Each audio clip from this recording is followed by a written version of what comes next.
Okay, we are sitting here with another candidate for Lieutenant Governor on the Democratic side, Kim Driscoll. Thanks very much for joining us. Thanks for having me. This is exciting to be. This is my first Sheriff Coachee picnic. You've never been out here to the political mosh pit? That's a good name for it. I'm really enjoying it. It's great to be here. Well, you know, we're getting to a peak here, so you can do the crowd surfing anytime now. I will never miss this event again. Okay. So, as you're crisscrossing the state, what are you hearing from people as concerns for what you could do as Lieutenant Governor and what they would like you to do as Lieutenant Governor? You know, as the mayor of Salem for the last 16 years, I feel like I'm really in touch with what's happening on the ground. It's great to be able to travel around the Commonwealth and know that what I'm experiencing in my community is consistent in many ways. Now, our neighborhoods are unique, our regions are unique, but everywhere I go, we're talking about housing, the high cost of housing, the inability for people to afford to live in Massachusetts.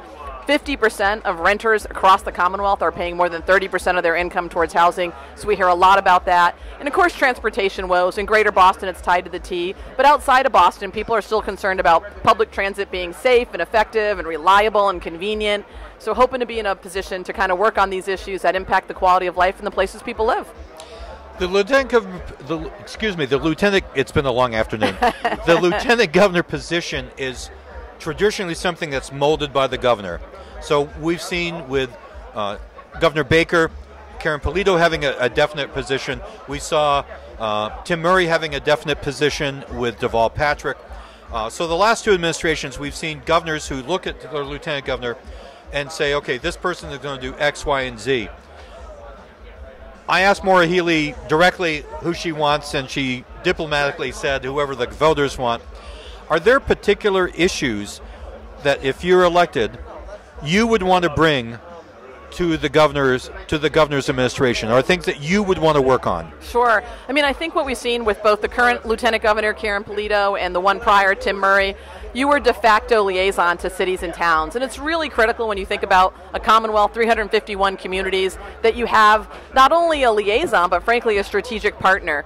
So much of what we do at the local level relies on having a strong state partner, whether it's the housing, the transportation issues, strengthening our public schools, working on the climate crisis. We can't do that alone as city leaders, and I'm hoping as Lieutenant Governor to lean into that work and take on the formal duties. You know, you chair the Governor's Council, you chair the Local Government Advisory Board, and I think if working strategically with cities, that's when you have an aligned vision and you can really start to see progress when it comes to economic prosperity and tackling some of the biggest challenges we face.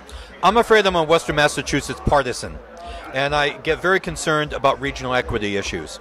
And while I deeply appreciate the complete disaster that the MBTE has become in the last couple of weeks, at the same time, I'm concerned that the regional transit authorities have this weird backwards funding. They're not getting the money that they need. And also, I'm sure you've heard about East-West Rail during the course of the campaign. I have. And regardless that it's something that one of your competitors for the position have talked about, needless to say, it's all part of a real transportation issue for us. If you're elected, would transportation be something that you would be looking at? Because clearly transportation is linked to economic development, to housing, and to job availability. It's key to the quality of life in the places that we live, and I think we've had a real inspiration gap when it comes to public transportation, not just in Greater Boston, but throughout the Commonwealth. I can tell you in my city as mayor, my second year in office, we bought a city-owned ferry. We knew we needed to find another way to get people to and from Boston that could also service visitors and tourists coming to my community. We're working hard to be what we call a car-light community. We've invested in a public on-demand ride shuttle service that's given 65,000 rides to date in and around our community, where most people need to go. Grocery stores, hospitals, train stations, high school, colleges.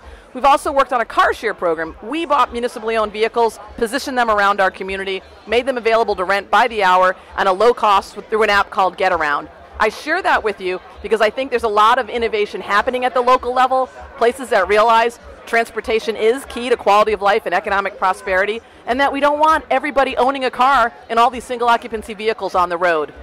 How do we work in combination with state officials to find solutions for traffic management, for transportation needs that community members have? And I've certainly heard not just about the T woes, but about needs here. We have larger geographic regions How do you make buses and trains and opportunities for on-demand ride shuttle systems work? Well, you do that with planning, and then you do that with resources. That's something I hope to be a partner with as a Lieutenant Governor, understanding the proximity issues that may look different in this region, but the needs are nonetheless there. And I'm a supporter of East-West Rail. I think it's an important initiative for a lot of reasons, but it's East-West Rail, and I don't think the entire Western Mass region wants their economy tied to getting back and forth between Boston. How are we going to address transportation needs in and around Springfield, in and around this region, and how do we make sure we have economic prosperity in this region so you don't have to go back and forth to Boston to have a job? Excellent. Mayor, thank you so much for dropping by. We'll let you get back in and do some politicking. Thank you again. Thanks for having me. Looking My forward pleasure. to working with all of you here in Western Mass as your next Lieutenant Governor. Thank you.